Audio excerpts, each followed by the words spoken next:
মাননীয় মুখ্যমন্ত্ৰী সৰ্বানন্দ সোণোৱাল ডাঙৰীয়াই আজিকালি প্ৰায়ে সংবাদ মেল নতুবা ৰাজহুৱা সভাত এষাৰ কথা খুব আৱেগিকভাৱে উত্থাপন কৰা দেখা যায়। তেওঁ কয় তেওঁ এনেকুৱা কি ভুল কৰিলে যাৰ কাৰণে অসমৰ ৰাইজে অসমীয়া জাতিয়ে তেওঁক এঘৰীয়া কৰিব বিচাৰি আছে।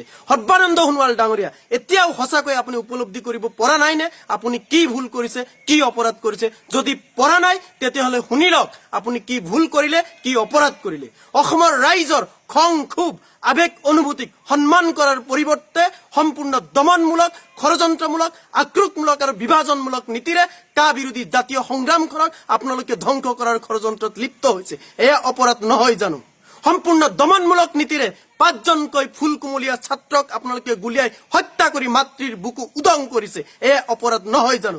সম্পূৰ্ণ ষড়যন্ত্ৰমূলক আৰু আক্ৰোশমূলক নীতি গ্ৰহণ কৰি কৃষক নেতা অখিল গগৈ, আলোচনাপন্থী আলফা নেতা জিতেন দত্ত, কৃষক নেতা ধৈৰ্য কোঁৱৰ, শৃংখল চলিহাকে ধৰি গণতান্ত্ৰিক আন্দোলনকাৰী নেতাসকলৰ প্ৰতিবাদী কণ্ঠ ৰুদ্ধ কৰাৰ কাৰণে কাৰাৰুদ্ধ কৰি ৰাখিছে। এয়া অপৰাধ নহয় জানো?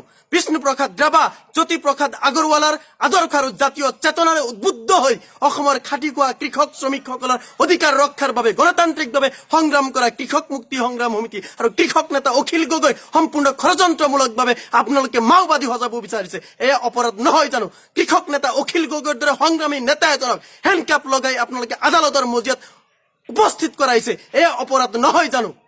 গণতান্ত্ৰিক আৰু ধৰ্মনিৰপেক্ষ ব্যৱস্থাটোক ধ্বংস কৰি হিন্দুত্ববাদ প্ৰতিষ্ঠা কৰাৰ কাৰণে আপোনালোকে গভীৰ ষড়যন্ত্ৰত লিপ্ত হৈছে। এয়া অপৰাধ নহয় জানো?